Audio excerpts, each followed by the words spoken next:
सर्वमंगल मांगल्ये शिवे सर्वार्थ साधके शरण्ये त्र्यंबके गौरी नारायणी नमस्तुते। बोलो सच्चे दरबार की जय। भक्तों, आज हम आपको श्री दुर्गा सप्तशती पाठ के दूसरे अध्याय की कथा सुनाएंगे। कृपया उसे सभी भक्तजन श्रद्धा भाव और प्रसन्न चित्त मन से सुने, क्योंकि नव दुर्गा में दुर्गा सप्तशती की कथा सुनना बहुत ज़रूरी होता है। तो आइए भक्तों, हम अपनी कथा को प्रारंभ करते हैं। उससे पहले जिन भक्तों ने हमारे चैनल को अभी तक सब्सक्राइब नहीं किया है, वो हमारे चैनल को सब्सक्राइब करें, वीडियो को लाइक करें और कमेंट में जय माता दी लिखना न भूलें। आज की कथा में हम आपको सुनाएंगे देवताओं के तेज से देवी का प्रादुर्भाव और महिषासुर की सेना का वध। महर्षि मेधा बोले, प्राचीन काल में देवताओं और असुरों में पूरे 100 वर्षों तक घोर युद्ध हुआ और देवराज इंद्र देवताओं के नायक थे।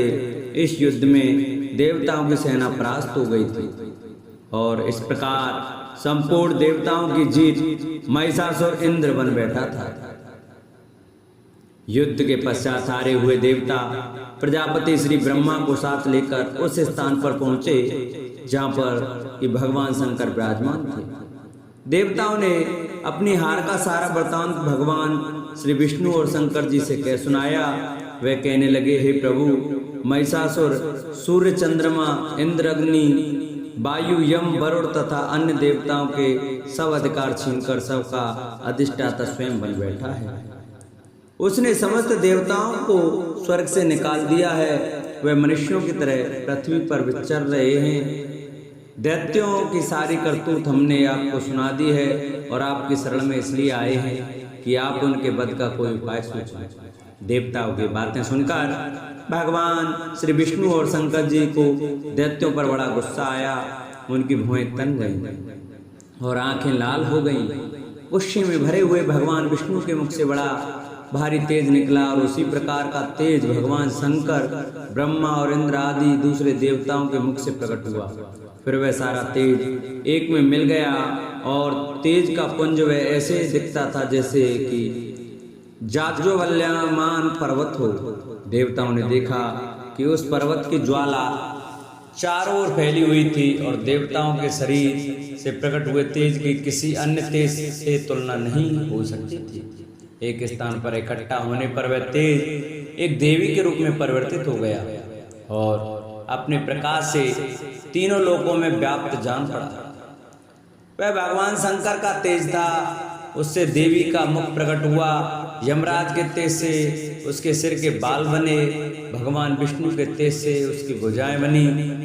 चंद्रमा के तेज से दोनों स्तन और इंद्र के तेज से जंघा तथा पिंडली बनी और पृथ्वी के तेज से नितंब भाग बना। ब्रह्मा के तेज से दोनों चरण और सूर्य के तेज से उनकी उंगलियां पैदा हुई। वसुओं के तेज से हाथों की उंगलियां एवं कुबेर के तेज से नासिका बनी। प्रजापति के तेज से उसके दांत और अग्नि के तेज से उसके नेत्र बने। संध्या के तेज से उसकी भुएं और वायु के तेज से उनके कान प्रकट हुए। इस प्रकार उस देवी का प्रादुर्भाव हुआ था। महिषासुर से पराजित देवता उस देवी को देखकर अत्यंत प्रसन्न हुए। भगवान शंकर ने अपने त्रिशूल में से एक त्रिशूल निकाल कर उस देवी को दिया और भगवान विष्णु ने अपने चक्र में से एक चक्र निकालकर उस देवी को दिया। वरुण ने अपने चक्र में से एक चक्र निकालकर उस देवी को दिया। वरुण ने देवी को शंख भेंट किया। अग्नि ने इसे शक्ति दी। वायु ने उसे धनुष और बाण दिए। सहस्त्र नेत्रों वाले देवराज इंद्र ने उसे अपने वज्र से उत्पन्न करके वज्र दिया और ऐरावत हाथी का एक घंटा उतार कर देवी को भेंट किया। यमराज ने उसे काल दंड में से एक दंड दिया। वरुण ने उसे पास दिया। प्रजापति ने उस देवी को स्फटिक की माला दी और ब्रह्मा जी ने उसे कमंडल दिया। सूर्य ने देवी के समस्त रोमों में अपनी किरणों का तेज भर दिया। काल ने उसे चमकती हुई ढाल और तलवार दी और उज्जवल हार और दिव्य वस्त्र से भेंट किए और इनके साथ ही उसने दिव्य चूड़ामणि दी, जो 2 कुंडल, कंकड़, उज्जवल अर्धचंद्र बाहों के लिए बाजूबंद, चरणों के लिए नुपुर, गले के लिए सुंदर हंसली और उंगलियों के लिए रत्नों की बनी हुई अंगूठियां उसे दी। विश्वकर्मा ने उनको फरसा दिया और उसके साथ ही कई प्रकार के अस्त्र शस्त्र वेद कवच दिए और इसके अतिरिक्त उसने कभी न कुमलाने वाले सुंदर कमलों की मालाएं भेंट की। समुद्र ने सुंदर कमल का फूल भेंट किया। हिमालय ने सवारी के लिए सिंह और तरह तरह के रत्न देवी को भेंट किए। यक्षराज कुबेर ने मधु से भरा हुआ पात्र और शेषनागियों ने बहुमूल्य मणियों से विभूषित नागहार भेंट किया। इसी तरह दूसरे देवताओं ने भी उसे आभूषण और अस्त्र देकर उसका सम्मान किया। इसके पश्चात देवी ने उच्च स्वर से गर्जना की। उसके इस भयंकर नाद से आकाश गूंज उठा। देवी का वह उच्च स्वर से किया हुआ सिंहनाद समा न सका। आकाश उनके सामने छोटा प्रतीत होने लगा। उससे बड़े जोर की प्रतिध्वनि हुई जिससे समस्त विश्व में हलचल मच गई और समुद्र कांप उठे। पृथ्वी डोलने लगी और सब के सब पर्वत हिलने लगे। देवताओं ने उस समय प्रसन्न होकर वाहिनी जगतमयी देवी से कहा, देवी तुम्हारी जय हो। इसके साथ महर्षियों ने भक्तिभाव से विनम्र होकर उनकी स्तुति की। संपूर्ण त्रिलोकी को शोकमग्न देखकर दैत्यगण अपनी सेनाओं को साथ लेकर और हथियार आदि सजाकर उठ खड़े हुए। महिषासुर को क्रोध की कोई सीमा नहीं थी। उसने क्रोध में भरकर कहा, ये सब क्या उत्पात है। फिर वे अपनी सेना के साथ उस ओर दौड़ा जिस ओर से भयंकर नाद का शब्द सुनाई दिया था और आगे पहुंचकर उसने देवी को देखा जो कि अपनी प्रभा से तीनों लोकों को प्रकाशित कर रही थी। उसके चरणों के बाहर से पृथ्वी दबी जा रही थी। माथे के मुकुट से आकाश में एक रेखा सी बनी रही थी और उसके धनुष की टंकोर से सब लोग क्षुब्ध हो रहे थे। देवी अपनी सहस्त्रों भुजाओं को संपूर्ण दिशाओं में फैलाए खड़ी थी। इसके पश्चात उनका दैत्यों के साथ युद्ध छिड़ गया और कई प्रकार के अस्त्र शस्त्र से सब की सब दिशाएं उद्वासित होने लगी।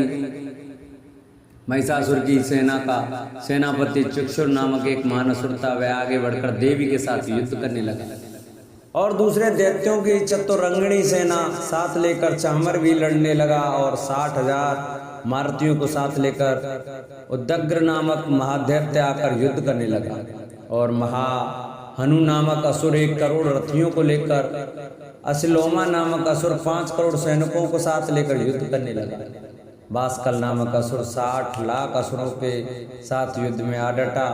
विडाल नामक असुर 1 करोड़ रथियों सहित लड़ने को तैयार था। इन सब के अतिरिक्त और भी हजारों असुर हाथी और घोड़े के साथ लेकर लड़ने लगे और इन सब के पश्चात महिषासुर करोड़ों रथों, हाथियों और घोड़ों सहित वहां आकर देवी के साथ लड़ने लगा। सभी असुर तोमर, भिंदपाल, शक्ति, मुसल, खड़गों, फरसों, पट्टियों के साथ रणभूमि में देवी के साथ युद्ध करने लगे। कई शक्तियां फेंकने लगे और कोई अन्य शस्त्र आदि। इसके पश्चात सबके सब दैत्य अपने अपनी तलवारों हाथों में लेकर देवी की ओर दौड़े और उसे मार डालने का उद्योग करने लगे। मगर देवी ने क्रोध में भरकर खेल में उनके सब अस्त्रों को काट दिया। इसके पश्चात ऋषियों और देवताओं ने देवी की स्तुति आरंभ कर दी और प्रसन्न होकर असुरों के शरीर पर अस्त्र शस्त्रों की वर्षा करती रही। देवी के वाहन भी क्रोध में भरकर दैत्य सेना में इस प्रकार विचरने लगा जैसे कि वन में दावानल फैल रहा हो। युद्ध करती हुई देवी ने क्रोध में भरकर जितने श्वासों को छोड़ा वह तुरंत ही सैकड़ों हजारों गणों के रूप में परिवर्तित हो गए। फरसे, भिंदपाल, खड़ग तथा पट्टिश इत्यादि अस्त्रों के साथ दैत्यों से युद्ध करने लगे। देवी की शक्ति से बड़े हुए वह गढ़ दैत्यों का नाश करते हुए ढोल, शंख व मृदंग आदि बजा रहे थे। तदंतर देवी ने त्रिशूल, गदा, शक्ति, खड़ग इत्यादि से सहस्त्रों असुरों को मार डाला। कितनों को घंटे की भयंकर आवाज से ही हम लोग पहुंचा दिया। कितने ही असुरों को उसने पाश में बांधकर पृथ्वी पर धड़ घसीटा। कितनों को अपनी तलवार से टुकड़े टुकड़े कर दिए और कितनों को गदा की चोट से धरती पर सुला दिया। कई दैत्य मूसल की मार से घायल होकर रक्त वमन करने लगे और कई सूल से छाती फट जाने के कारण पृथ्वी पर लेट गए और कितनों की बाण से कमर फूट गई। देवताओं को पीड़ा देने वाले दैत्य कट कट कर मरने लगे। कितनों की बाहें अलग हो गईं, कितनों की ग्रीवाएं कट गईं, कितनों के सिर कट गए, दूर भूमि पर लुढ़क गए, कितनों के शरीर बीच में से कट गए और कितनों की जंघां कट गईं और वह पृथ्वी पर गिर पड़े। कितने ही सिरों व पैरों के कटने पर भी भूमि पर से उठ खड़े हुए और शस्त्र हाथ में लेकर देवी से लड़ने लगे। और कई दैत्यगण भूमि में बाजों की ध्वनि के साथ नाच रहे थे। कई असुर जिनके सिर कट चुके थे बिना सिर के धड़ से ही हाथ में शस्त्र लिए हुए लड़ रहे थे। दैत्य रह रहकर ठहरो ठहरो कहते हुए देवी को युद्ध के लिए ललकार रहे थे। जहां पर यह घोर संग्राम हुआ था वहां की भूमि रथ, हाथी, घोड़ों और असुरों की लाशों से भर गई थी और असुर सेना के बीच में रक्तपात होने के कारण रुद्र की नदियां बह रही थीं। और इस प्रकार देवी ने असुरों की विशाल सेना को क्षण भर में इस तरह से नष्ट कर डाला जैसे तृण काष्ठ के बड़े समूह को अग्नि नष्ट कर डालती है। और देवी का सिंह भी गर्दन के बालों को हिलाता हुआ और बड़ा शब्द करता हुआ असुरों की सेना से मानो उनके प्राणों को ढूंढ रहा था। वहां देवी के गणों ने जब दैत्यों के साथ युद्ध किया तो देवताओं ने प्रसन्न होकर आकाश से उन पर फूलों की वर्षा की। इति श्री दूसरा अध्याय संपूर्ण हुआ। बोलो सच्चे दरबार की जय।